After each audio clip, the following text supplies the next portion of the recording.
Dualidad en la aspiración a la ciudadanía. El fin primordial de la educación es, formar hombres capaces de hacer cosas nuevas, y no de repetir simplemente lo que las otras generaciones han hecho. Formar individuos que sean creadores, inventores y descubridores, así sea en lo grande o en lo pequeño. Es necesario desarrollar el espíritu experimental de los alumnos. Jean Piaget. Dualidad en la aspiración a la ciudadanía. Este texto de Benjamin Constant es una suerte de manifiesto a favor del liberalismo político y es un texto fundador del individualismo moderno.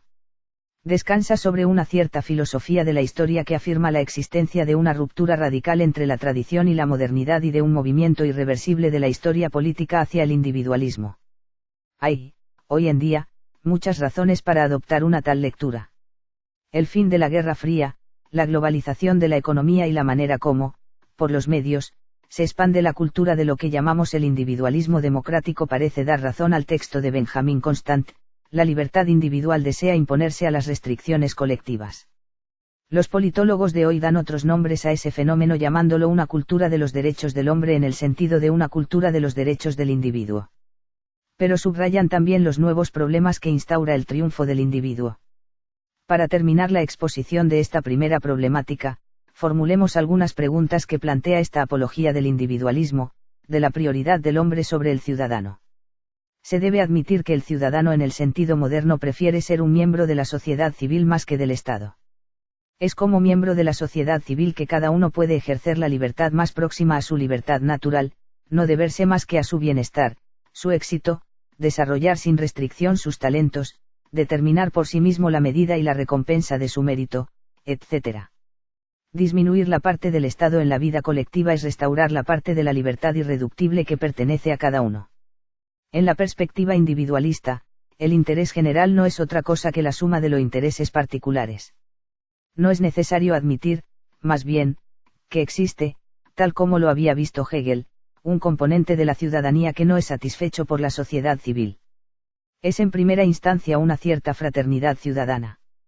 La segunda de esas aspiraciones está contenida en el ideal de fraternidad ciudadana. Un ideal de fraternidad que también ha sido cultivado por los socialistas utópicos del siglo XIX que sueñan con un nuevo mundo enamorado, título de un libro de Charles Fournier publicado en 1808, con un nuevo cristianismo, título de un libro de Claude Henry de Saint-Simon publicado al mismo tiempo que el Catecismo de los Industriales, en 1823, con un nuevo espíritu comunitario.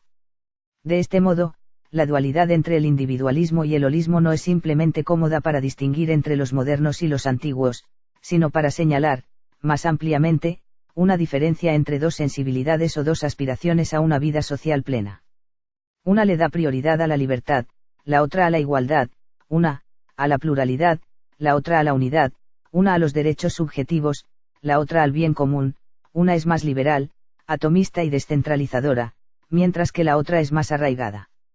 Una está ligada a la libre competencia y a la transparencia de la economía de mercado, la otra está vinculada al Estado-providencia, quien reconoce sus deberes de asistencia a los más necesitados, etc.